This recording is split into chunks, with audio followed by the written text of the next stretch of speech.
sports, if you want to be the best, there are no off days. Here, a new king in the building. It is Chris Cato. Sorry, I was just inspired by the ceremony. The coronation? Yeah, exactly. I know you were up early for it. Yeah. This is the No Off Days podcast, otherwise known as the NODPOD. So, Chris, we got BK in the booth. I am Scott Smith. Got a fun show planned for you. I'm excited. Chris is, it looks like he's in the doldrums. He's wearing black. He's yeah. Are you sad right now? Listen, before we get to all this fun, I want to bring the mood down a little here. Great. This is what the viewers want. They come to us for depression. This is going to help. This is going to heal and educate. But I am in mourning today, Scott, which is why I'm wearing black, because we lost a real treasure last week in the world of music. And I don't know whether I'm more sad over his passing or the fact that most people don't know what we lost. And so I just want to take a moment of your podcast to pay tribute to the great Canadian singer-songwriter, Gordon Lightfoot. Okay, did you forget his name for a second? No, dramatic pause. Gordon Lightfoot. Have you heard of Gordon Lightfoot? Yes, I've heard of Gordon Lightfoot. Okay. I wouldn't say I'm a fan of his work. He's not on your playlist, no. But let me tell you, he is an indelible part of my childhood because my dad was a huge fan, still is, and so I inherited an appreciation for Gordon's music. And, one of my earliest memories is my dad putting on Gordon Lightfoot records on Sunday morning and burning incense, and later I learned out what that meant, and doing push-ups to the music of Gordon Lightfoot. And he's had so many great songs and a lot of hits, Carefree Highway, Sundown, If You Could Read My Mind, Rainy Day People, but most people do know him for his The Wreck of the Edmund Fitzgerald. Yeah. Yes, which is, probably the only top 40 hit to ever include the words Gitchy Goomy, which was the Native American name for Lake Superior. Oh, okay. And, it's a 6.5-minute dirge about this very real shipwreck that happened on Lake Superior. 29 men died aboard this iron ore freighter named the Edmund Fitzgerald. And this is the song, whereas about an 8-year-old, I learned the names of the Great Lakes through this ballad. Wow. And so if you'll permit me here, I'm going to tell you about the Great Lakes, and you're going to learn. No, I've been banned from singing, but I just want to point out how I learned the name of the Great Lakes from, I think, what is the 7th verse of The Wreck of the Edmund Fitzgerald. Fantastic. Lake Huron rolls, Superior sings in the rooms of her ice-water mansion. Old Michigan steams like a young man's dreams. The islands and bays are for sportsmen. And farther below, Lake Ontario takes in what Lake Erie can send her. And the iron boats go, as the mariners all know, with the gales of November remembered. It's good. That's how I learned the Great Lakes. Good writing right there. He's a great writer. Did he write the music too? He did write the music, and he was coming to, I've always wanted to see him perform, and he was coming to Clearwater in June. At 84 years old, he was still touring. He was going to come to the Capitol Theater in Clearwater in June, but now we can make other plans, I guess. Oh, man. Yeah, I feel like we should bring BK in because we were actually talking about this the other day in the sports office. Brian is also a big Gordon Lightfoot fan. Brian and I have so much in common. So he was trying to educate me, and I didn't know. I had heard The Wreck of the Edmund Fitzgerald. Yeah. I didn't know any other Gordon Lightfoot songs. It is. It's real. It's like height folk music, right? It is like 70s, quintessential folk. Mm-hmm. But then I started listening to some of the songs, and I said, same thing. My dad used to play. I don't know if he did push-ups and burned incense. Well, but I'm sure he did his fair share of other things that happened in the 70s. But Brian, do you share similar sentiments to the great Gordon Lightfoot? I did. Tukes and I were sitting back in sports talking about him. It is that the music is just haunting to Edmund Fitzgerald. But my favorite Gordon Lightfoot song was Sundown. I just love that song. Yeah. How does it go? Well, I'm not going to sing. Sundown, you better take care if I find you've been creeping round on my back stair. Well, I could appreciate it, but not my cup of tea. But I do appreciate the fact that that was he wrote the music and it was thoughtful music. I feel like we don't get a lot of that nowadays. Agreed. Yeah. In fact, nowadays AI is constructing ballads and music and art form. It's not coming from actual physical beings that you can touch. Exactly. So it harkens back to a better time. And they're bringing back voices of lost artists. Maybe they could do this with Gordon Lightfoot and having them sing other people's songs. Is this right? Yeah. Covers? In fact, Brian, we're setting you up. We're putting it on the tee. What do we have on the big show today? Well, first we're going to have Brian Anderson Ray's Real Brian Anderson or AI Brian Anderson? This will be the real Brian Anderson, Okay, I believe. Good. We'll have to double check. It'll be in a Zoom box, so you can't. We won't know. Can't tell, Love but to- try to get him some questions and see if we can. That only identify. Brian could answer. Brian is the great Rays color commentator for their TV broadcast, correct. Bally Sports. He's Correct. had the front row view to what has been a magical first month plus of the season. He is the lucky charm, some would say. That and Dwayne Stat's mustache. It's a good stash. It is. Great. Any stash is a good stash, but yes, he wears it well. And then You got a message? I did. It says move on. It's for Brian. It's the boss. All right, enough. You're killing me with the wreck of the Edmund Fitzgerald No here. more Gordon Come on. Lightfoot. Yeah. No more singing. All right.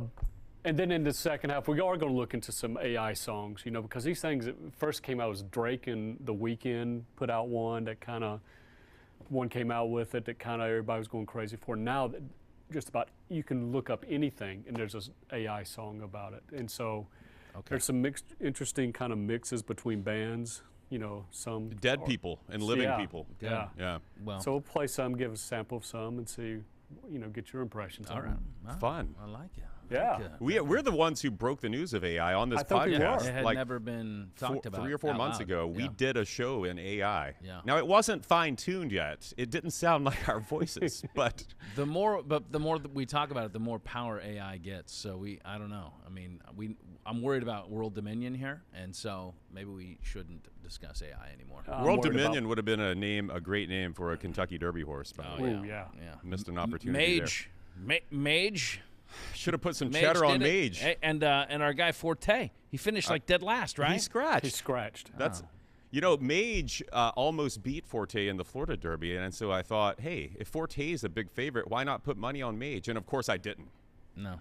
Yeah. you Never do. shouldn't. Yeah. Never listen to my better yeah. angels. We don't. Would my better angels give me gambling advice, though? I don't know. Moving on. All right, BK, we'll catch you a little later in the show. If you are listening and you want to watch, go to fox13news.com/nodpod. If you're watching and you want to listen or subscribe, take out your phone, zap that QR code on the screen in the bottom right-hand corner. There you will find all our shows. Dare I say, it is like a trip down the Carefree Highway.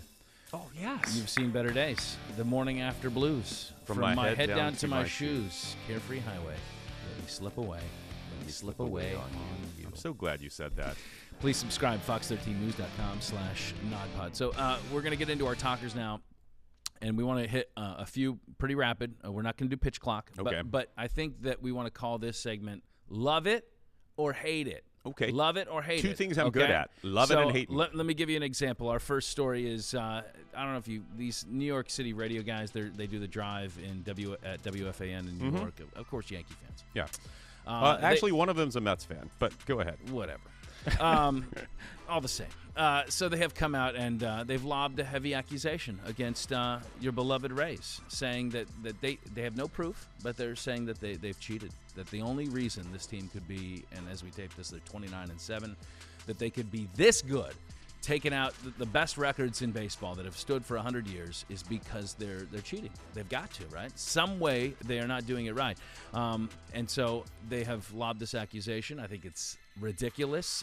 If you're going to make that accusation, first off, like have just some bit of evidence other than just scoreboard. Have some right? trash can. Have something. Right? Yeah. They play the Yankees. They take 2 or 3. All 3 of these games, by the way, 1-run games. Yeah. So, like, if they're cheating, then it's not like they're doing it decisively. They're cheating just enough. Just enough. Yeah. Right. They're cheating just enough for that ball. I think it was game 1. The ball or game 2 maybe, that bounced over the head of Jake Bowers in the outfield that scored the winning run. That was the right? turf. That's the them turf was cheating. Right, yeah. It was Garrett Cole the 3rd time through in game 3. That was, when they rallied and scored 6 runs on him. That was them cheating. I mean, this is like the height of like a pompous kind of an elite Yankee fan.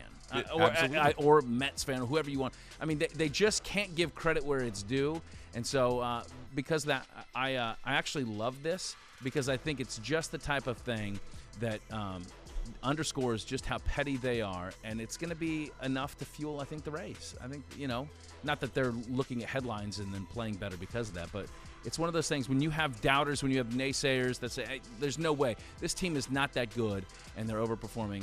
I love it because of that. Okay. Well, I hate it. I just hate, You hate them.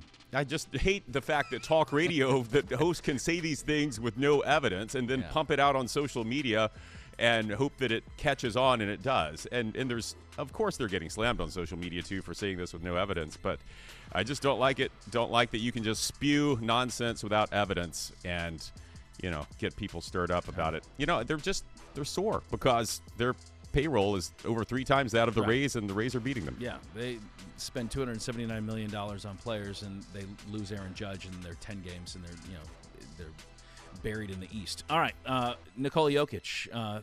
So he was fined $25,000 for elbowing a fan who turns out is the Suns owner. Okay, did you watch this video clip? I was watching the game when it happened. Look, I hate it because I don't think that Nikola Jokic should be fined at all. I think that the owner, Matt Ishbia, should be fined. What he did was he grabbed the ball when it rolled into the seats, and he held on to it like it was like it belonged to him. Like a petulant child. Yeah, that's if it was anybody other than an owner. Like, are they getting away with that? And by the way, it was a flop that was on par with anything that you would see. It was a from good guy flop. On the Suns bench. It was a good flop. But he's able to dig $25,000 out of Jokic's wallet because of that. Oh, Suns scored a point, too, on technical free throws. Yeah, Did you know that? He was tacked up, too. Scored a point. So you hate it. I love it only because where else but the NBA could you see this? You're not going to have Jerry Jones standing on the sideline of a Cowboys game and taking a ball from Jalen Hurts when he runs out of bounds. Like, I love it just because this is the weirdness of the NBA, the court environment, the players, the fans are right on top of the players, and sometimes those fans are celebrities or owners in this case. I don't love that Jokic got fined. And even Ishbia said, no one should get fined over this. No one should be I think he should be fined.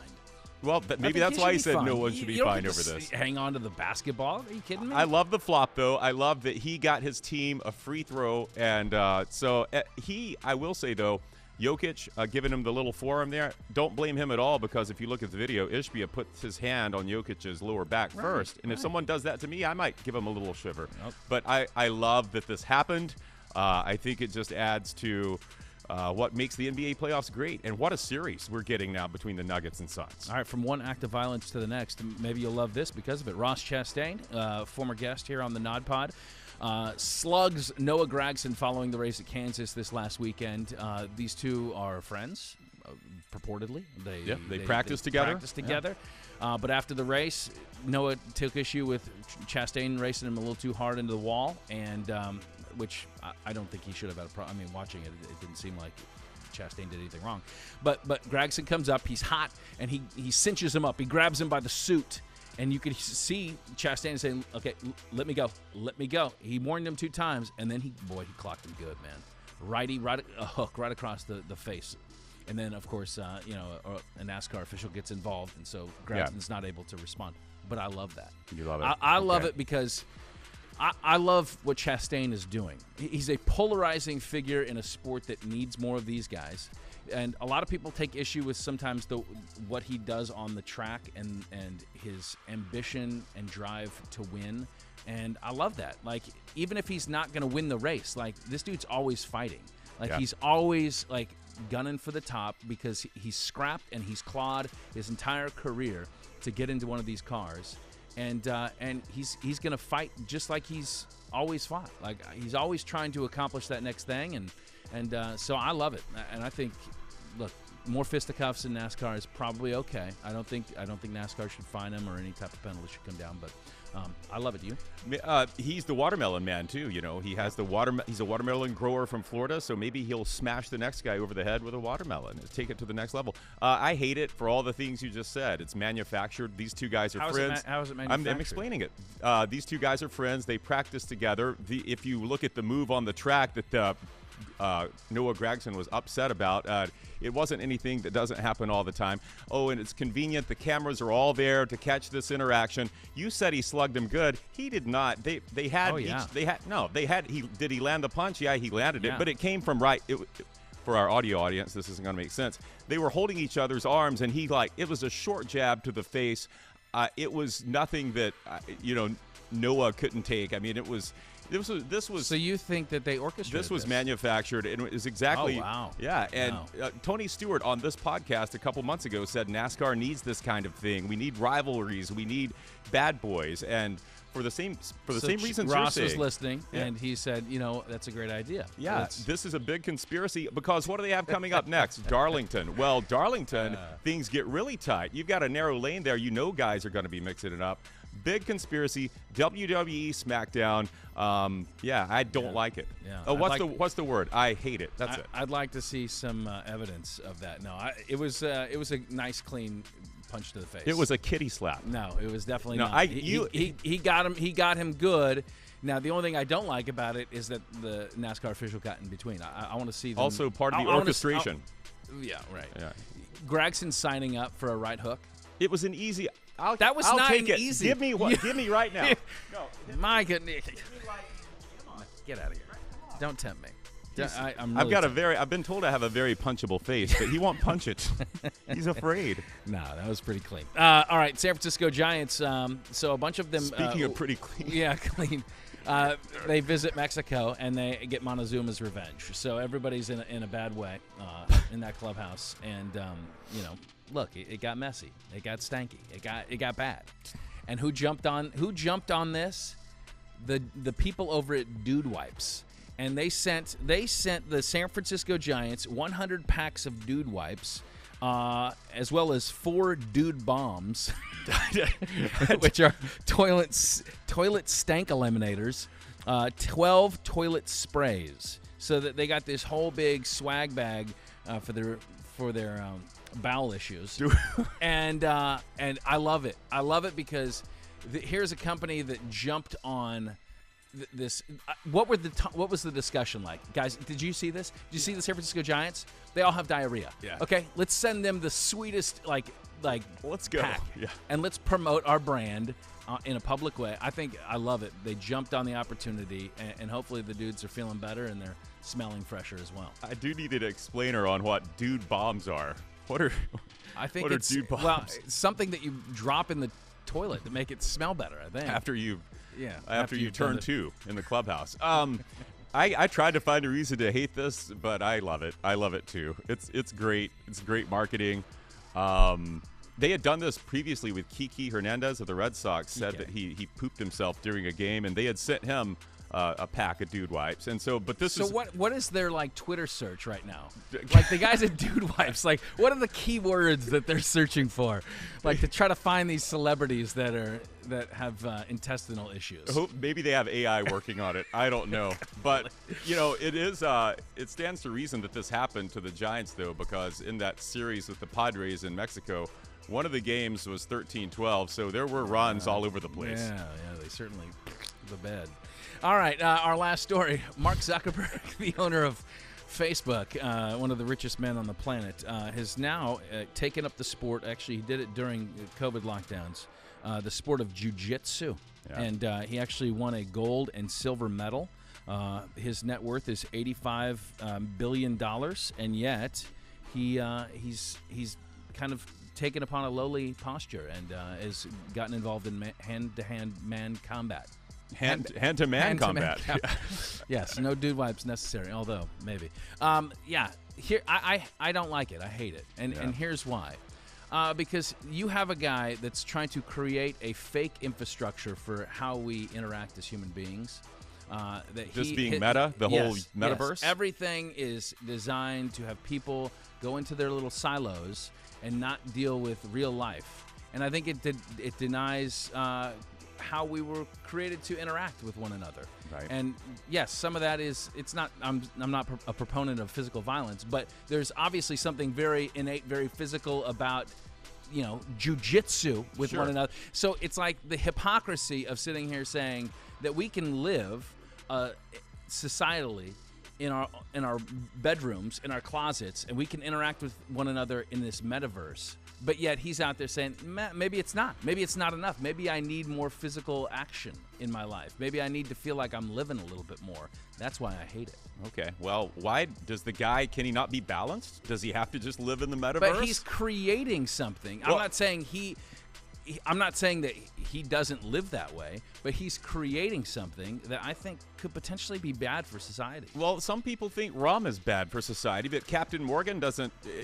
always drink rum. Sometimes he probably has a diet soda. I think I don't like your I don't know if I think you're being a little harsh on Zuckerberg. Yeah. If there's anybody I feel like I could be harsh with, I think it's Zuck. I actually love the story. As a fellow nerdy billionaire, I appreciate what he's doing in actually showing that he's a human and having some physical contact. And he's actually pretty good at Jiu Jitsui, it turns out. Like you said, he won these 2 medals. He's got other, UFC fighters and I'm just saying, like, I'm glad he's doing it. That's fine. That's good. I'm just saying, but everything in his life is tailored toward the non-physical. You're saying he should only be allowed to do it in the metaverse. No, I'm saying it's hypocritical. I think you're being hypocritical. Yeah, well, I'm taking a 30,000-foot view on this. Okay. Okay. Well, that's a little high for you, but all right. I'm getting a little busy up here. What do you say we talk a little baseball? Ooh, I love it. Can we talk to Brian Anderson? Let's do it. Let's dial him up.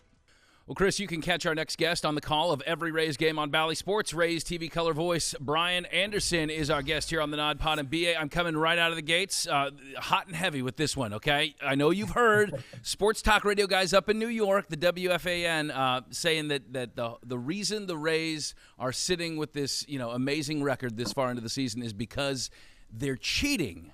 They're cheating. They have no evidence of it, but that's what they're claiming. Your response to that? That's the first I've heard of it. First it was the schedule. Well, they don't play anybody. There's always been an excuse why this team has been playing so well. You know what? If you tune in and watch the games, they just have been clicking in all facets of the game. They've been playing great baseball. I have not heard the cheating angle yet. It doesn't surprise me, but at the same time, this team not only playing well, at home, they're playing well on the road. So I'm not sure exactly how they would be pulling this off. I know that they're not, but that is really interesting that's come out. The depths to which they will go to try to explain a hot start by a really good team. Well, I think they want to demand all trash cans be removed out of the Trop. Is that their? Well, that's the thing. They didn't offer any evidence of what kind of cheating state. And you know what? If my team's payroll were over 3 times larger than the teams that just beat me, I would accuse them of cheating too. Yeah, that's probably I mean, here they are. I mean, obviously, 29 wins as we tape this on a Tuesday, but they are on pace for 130 wins. I know I'm getting ahead of myself, but I'm going to get ahead of myself a lot of times throughout the course of this interview. 116 is the record. Even if they were to win, I believe it's like 57% of the games moving forward, they'll have eclipsed 100 wins. What is the secret sauce from your vantage point? Well, like I said, all facets of the game right now, they are performing very well. We know, I think we go into every season with the understanding that the Rays certainly know how to pitch. They know how to pitch at a very high level, whether it be the rotation, the bullpen. They build a lot of depth in the offseason to be able to withstand injuries, and we've already seen that in the starting rotation with Tyer Glasnow being down. He's hopefully on his way back. Has already had 1 rehab assignment start. And hopefully the Rays are able to get him back sometime this month. Jeffrey Springs, that's a big loss. And he is going to have Tommy John surgery, and he will miss the season. So you talk about 2 big misses there. Zach Eflin missed a couple of starts. And, but the Rays were just able to fill those holes, to go to openers and bulk guys and just be able to mix and match and continue to pitch at a high level. We also know that they catch the ball very well. A lot of athletes out in the field that are able to make plays and complement and support that pitching by making good defensive plays behind them and kind of tidying up the run prevention side of things. Where everybody has been caught by surprise, including yours truly, is the depth of the offensive improvement. Last year, the Rays scored 200 runs fewer than they did the year before. And so as you go into the offseason, everybody's talking, they need to go get a big bat, preferably left-handed, but they need to do something to address the offense. And while they may have kicked the tires on a few guys around the league, free agency wise, and also maybe via trade, they elected to look around and say, you know what? if we have better health, meaning Wander Franco for a full season because he missed a ton of time last year, Manuel Margot was off to his best offensive season last year before he hurt his knee, and Brandon Lau missed a ton of time. So I think they were looking internally and saying, you know what, if we have those three guys and we can stay relatively healthy, and then we have some other players that are able to make that next step, take that next step, make the next jump and development, then you know what? We think we're going to be good. And I think that everybody felt that the offense would be improved, but not to this level. It's been incredible, the buy-in, because I know that Chad Mottola really, through the offseason and through spring training, what made it a point of emphasis with his hitters to be more selective at the plate. Easier said than done. You have to have a ton of buy-in, but you know, the guys did. They went in, they were training their eyes, they were, you know, becoming more strike zone disciplined, and you've seen it. Now you've seen it in the numbers. There's enough of a sample size now where you see a guy like Wander Franco, where his swing rate, his overall swing rate is down 10, 12 percentage points.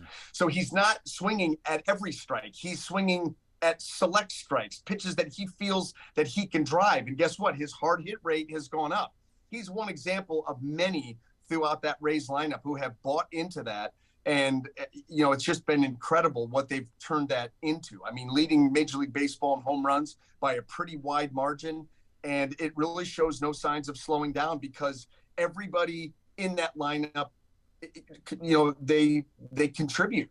It's pretty incredible. I mean, no matter who you run out there, those 9 guys contribute, and then you're going to have a really strong bench. It's remarkable what they've done, and I think that may not be the secret sauce, but that certainly is the surprising sauce, the offense and how robust it is.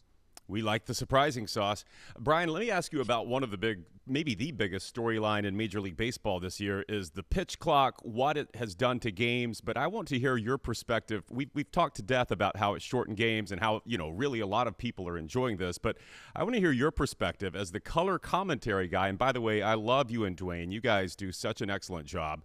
2 of the best in the business. But I want to hear from your perspective how it's changed your job, because the color commentary guy, often that's where you're filling in those moments between pitches and swings. That's your time to shine. But now you're getting less microphone time because of this pitch clock. How have you had to adjust your delivery? You didn't have to take a pay cut, did you?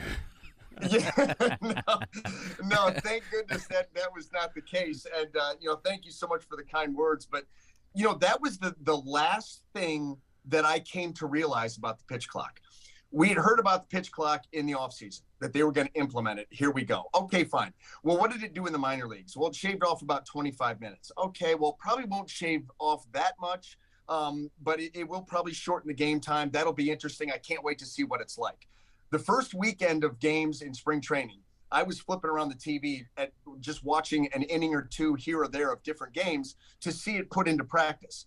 And I noticed, boy, hitters are not stepping out of the batter's box. They really don't have time. They've got to be, you know, eyes have to be on the pitcher ready to hit at the 8-second mark. And with nobody on base and a 15-second pitch clock, that doesn't give you a whole lot of time to roam around and readjust your batting gloves. So that's the one thing I noticed. I thought, wow, that's pretty cool. So now I can't wait to see it, you know, in person and be able to do a game and call a game like that and see it for the full 9. So I go up to the booth. We're going to do a spring training game, and it was my first spring training game. And here we go. We're off and running, and the game starts. And it was about, I don't know, 1 pitch in where I realized, oh, wait a minute. Wait, this is going to affect us up in the booth. We don't have time to get stuff in. And you know what? It was really eye-opening. The first inning or two were, you know, you're just kind of trying to feel your way through. Now, by the time you get to the 3rd or 4th inning, you kind of understood the cadence of everything.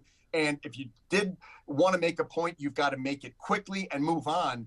It has been different. I mean, I think at this point, you're just in a routine and that's how you do it. And it's fine. But you do realize that you have to be locked in on every given play or on every given pitch, because if there's a play that's made or something happens that's interesting, you have to have your point set up and ready to go because that next pitch is coming. Yeah. And so it definitely was a challenge early on, but I think that overall around the league, I can speak for myself. I think that I've adapted to it. And now it's just part of the new normal. We know Dwayne is not going to concede any time. Those sultry tones, they're going to be in there. So you got to find you got to pick your spots, and you do it well. I want to go back to a point that you made earlier when you talked about in the offseason. The big thing that Erik Neander had discussed was going out and getting preferably a left-handed power bat. I don't know at this point why a team has not backed up the Brinks truck for this guy. I mean, because even every move he does seems like there's a little bit of pixie dust over it. Even the threat of a move that he doesn't make ends up paying off, and you get the most out of a guy like Josh Lowe or Luke Raley and everybody else that's stepped up in that order. I mean, what do you think the future has in store for Erik Neander? When you look ahead to 2024, I mean, I know he loves it here, but my goodness, I mean, what he's been able to do with such a limited budget is like any team would love to have that.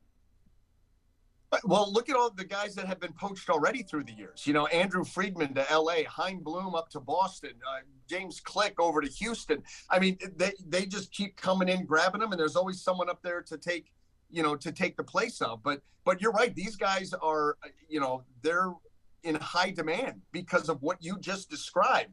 And interesting how you hit on the left-handed power bat, because before you mentioned him, I was chuckling to myself. I'm like, yeah, it turned out that he got two left-hand power bats, Josh Lowe and Luke Raley. And isn't it interesting that those were the last two roster spots? Right. You remember it was Raley, Lowe, Aranda, and Vidal Brujan. Those were your final four for two spots. You get Lowe and Raley, and my goodness gracious, these aren't bottom of the roster players. These guys have contributed in such a huge way.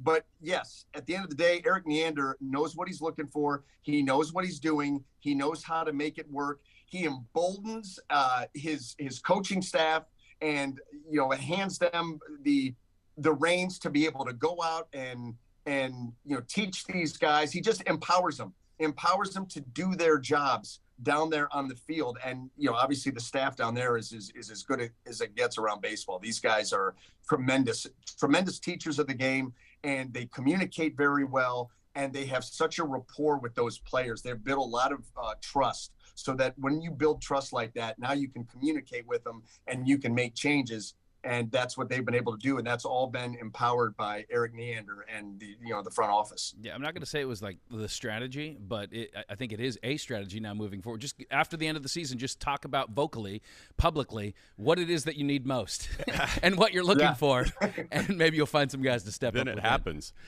Brian, I want to talk to you about a strategy. I don't know how far down the schedule you have looked, but I couldn't help but notice in June, you guys have the Rays are on the road, and you're at Oakland for 4 games. Now, have you heard of this possum? There's a possum that lives in Oakland's. This could impact you. This is for the visiting team's broadcast crew. There's a possum that lives in their suite where you would be broadcasting the games from. Do you and Dwayne have a strategy? Apparently, this animal's nasty. It's been leaving its messes in there. It's quite pungent odor. Do you and Dwayne? I know it's down the road, but do you and Dwayne have a strategy yet? I think the Mets broadcasters just bailed and said, we can't handle this. We're going to go broadcast from a closet. Do you guys have a strategy for the possum in Oakland yet? It's the Mets strategy, yes. And I know exactly where that possum sleeps. I mean, it literally sleeps right behind where Dwayne and I sit. There's a little closet back in there. You've met this possum. You've met the possum? Well, I have not yet met the possum, but I do know where the possum hangs out. And once I read that story about what the Mets did, I went to Dwayne and I said, I got it. The Mets, they were able to do the game and broadcast from some other part of the stadium, and I'm sure that that's what we'll be looking into doing, because first of all, that the booth there in Oakland is, with the possum up in there, that's not going to work. I'll do it from anywhere else. Maybe that trip we go back to the way we did it in 2020 and 2021, and we broadcast the games from a closet back in St. Pete. I think you should be everybody. But that's gross. Be everybody's hero and just take it out, man. Just take it out. Sorry, Peter. Okay. You know what? But hey, listen, I would love to. I would have no problem with that. Growing up in Northeast Ohio and partaking, and activities like that along the road. I would love to, but you can't do that. No. It's California, you can't do that. What you if you can't do no. I'd be stuck out there for a long time. What's the extradition on possum murder? Not sure.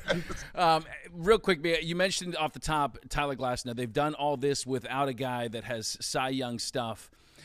This is the part of the recipe here is that there's no pressure. There's no rush to bring this guy back, and I know that he's going to be back with the big league club in no time here by the end of the month. But when you look at a guy that has as much talent and the ceiling is sky high, and how much better he could make this rotation once he joins the fold, but yet feels no pressure to have to come in and be the guy, be the hero, have to win the game single-handedly, how much better do you expect that to make Glasnow once he actually hits the mound? Well, I think that, looking at it from that broad view, it's going to allow him to just seamlessly slide in and get back to work. Now, Tyer Glasnow is going to want to make a splash. He's going to want to come back into that rotation and be the dominant pitcher that everybody knows that he can be and that he has been. So I don't think it'll maybe personally there won't be less pressure because he'll put that on himself to go out and perform. But I think looking at the big picture, right, you don't have to come in and save the day and save the world. I mean, just come in, fit in, and go do your thing. And you do your thing at the level that we know you're capable, you're going to be fine. And in hindsight, as much as he wants to be out there pitching right now, it's almost worked out for the Rays in the way that he was going to be limited this year in innings anyway. Yeah. He missed all of last season. He didn't come back until the very end, basically end of the season into the postseason.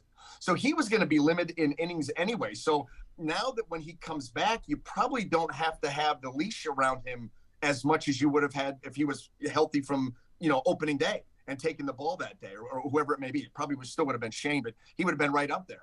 And so, so they can kind of just let him go pitch. They're not going to have to monitor him as if they would have if he was ready from the beginning of the season. So that's kind of a silver lining there to the oblique injury, but he's itching to get back. And now that he's gotten out on the mound and gotten a rehab start under his belt, he's really going to be chomping at the bit, and the Rays can't wait to get him back for sure. Well, he is a former big leaguer and a great color commentator for Bally Sports and covering the Rays, and you've done it for, 12, 13 years now full-time? I mean, you've done a great job.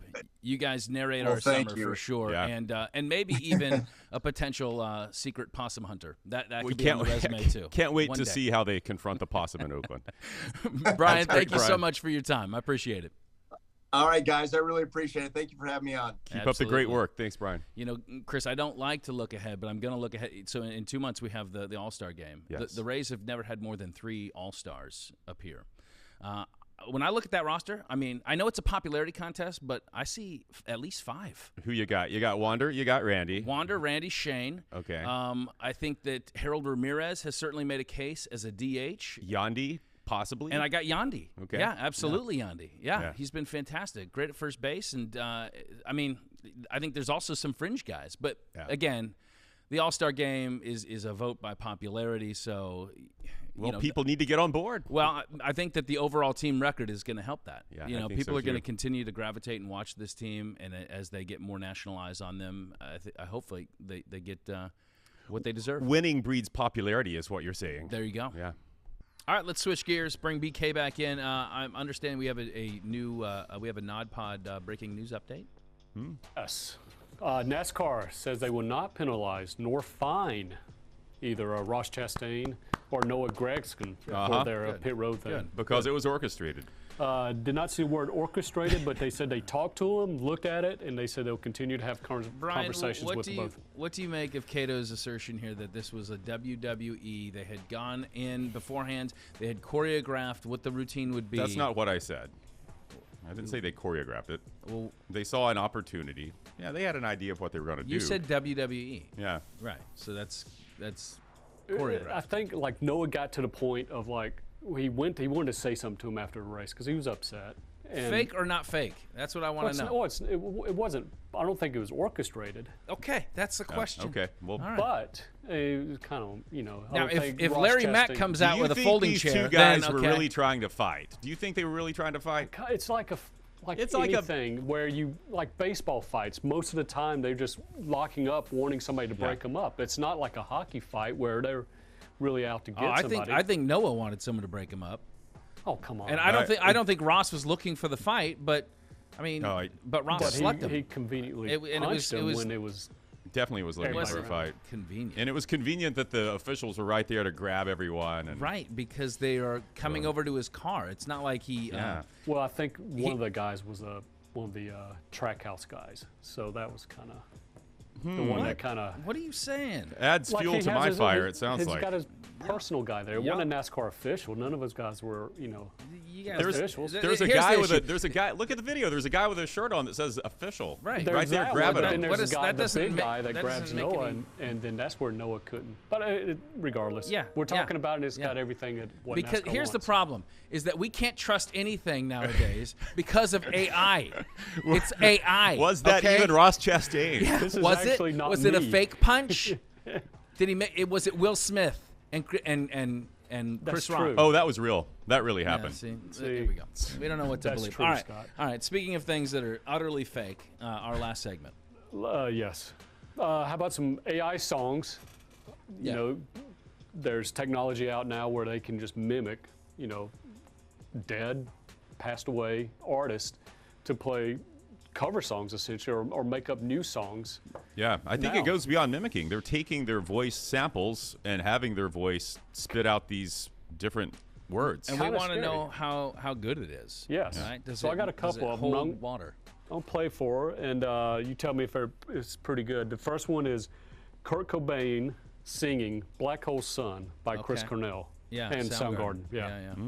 So Sean's gonna play some of it. Okay, I like it. I like it already. Two of my favorites. In my eyes, can dispose in disguises no one knows. Has the face, lies the snake. In the sun in my disgrace. Okay, so my first thought is it's not horrible. It does sound like Kurt Cobain, not perfectly, but when he kind of has that strain, that's Cobain. But like, dude, you're trying to sing a Chris Cornell song. Like Chris Cornell's one of the best vocalists of that genre. Like, I think it's just I can't hear this song without hearing else. Cornell. Yeah, I'm right there with you. That's what I was going to say. Is if you're going to bring a voice back from the dead and have them, I love Kurt Cobain, huge Nirvana fan, but he's not known for his vocals. He's known for his vibe and his attitude, and his songs fit Nirvana songs. They don't fit other songs. Yeah. But Chris Cornell is a guy who I think could sing, as he showed us with Prince song and Sinead O'Connor songs, he could sing anything. Bring that guy's voice back. Yeah, I agree. All right. How about one more? Yeah, let's do it another again. Kurt Cobain song singing "Even Flow." Pearl Jam. One of Now, my favorite be songs. careful here because This you're could treading. be We're both Pearl Jam fans. Sacrilege here. All right. Yeah, baby.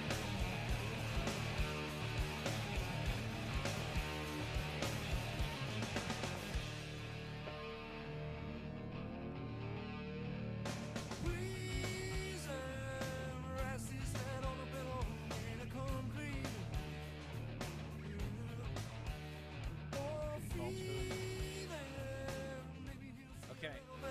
Better. It's better. It doesn't sound like Kurt Cobain. It sounds like Kurt Cobain doing Eddie Vedder. That's what I thought. Yeah. I thought it sounded more like Eddie than Kurt, Yeah.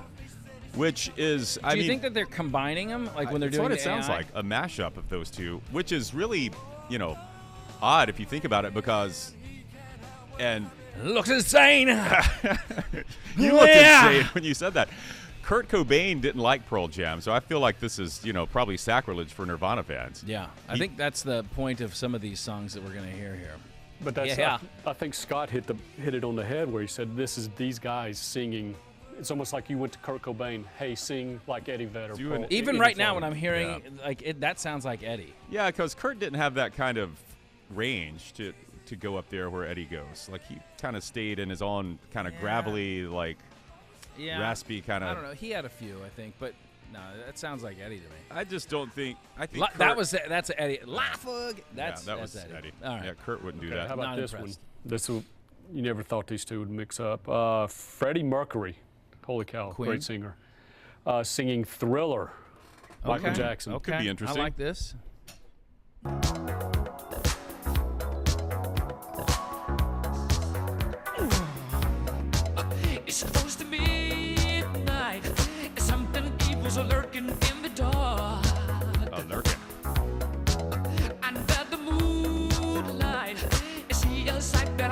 stops your heart. You try to scream, but terror like Freddie. takes the sound before you make it. That's pretty good. That sounded like Yeah. Freddie. I disagree. I think you it don't sound- like- you don't think it sounds like I him, could or- listen to this song 10 times and never guess it was Freddie Mercury. Right now Oh, that's Listened to it so many times. If you played it blindly and said, "Who's this singer?" But he's saying Diller Night, so it's not even the right words. Miller Lite. I don't know if you just play this for me if I would identify that as Freddie Mercury's Right. See, voice. that's my point. Yeah. Maybe you shouldn't tell us who the next artist is that's singing. Yeah, don't tell us. But I thought that was pretty good, and I could envision Okay. him actually singing that song and singing it well, But- which but- is tough because obviously MJ's one of the greatest. Right, so. but there is absolutely no way Freddie would sing Thriller just like that. That's where I think AI is going to be lacking, is that they can't have the Freddie like touch. stylistically. Yes, you know, Freddie's not going to, the pacing, the cadence, everything was Michael Jackson. Okay, we'll play this next one. It's Bohemian Rhapsody. Okay. You tell Okay. me who sings it. I see a little silhouette. Mama just killed a man. Put a gun against his head. Pulled my trigger, now he's dead. Mama, life had just begun. But now I've gone and thrown it all away.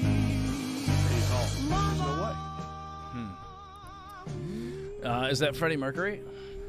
Singing Bohemian Rhapsody? Yeah. That would not be a mashup. I'll just tell you. It's the Beatles. Wait. Beatles? The Beatles. Okay. It's- It's oh. the Paul Beatles. McCartney. I hear. You Yeah. It's can't Paul tell me, is McCartney, it right? John? Is it Paul singing? It sounds like That Paul. sounded like Paul there. It's funny until you said Beatles though, I couldn't place it. I was like, at first it sounded like Kermit the Frog, then Patrick Mahomes, then they kind of sound alike.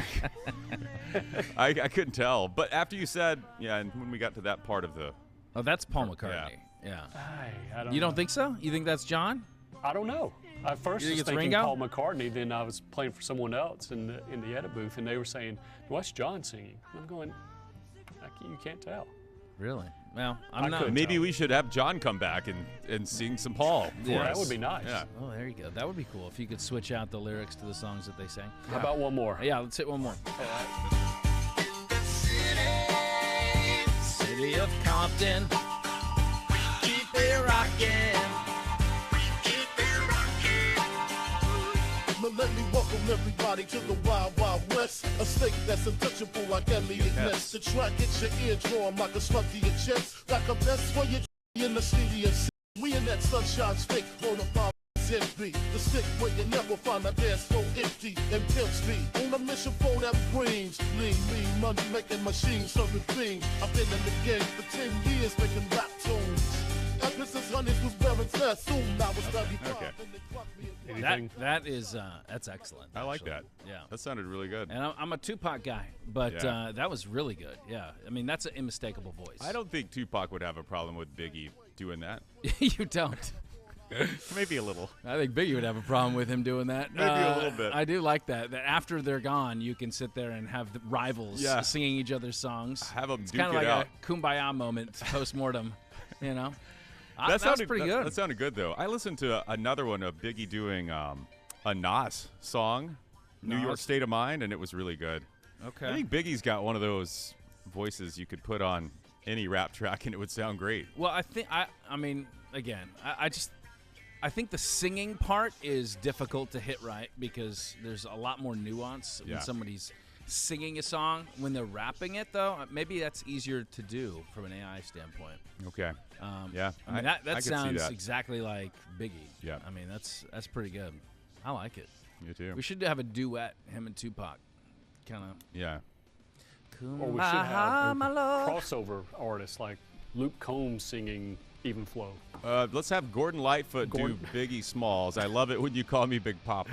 And then Biggie doing the record of Edmund Fitzgerald. That would be awesome.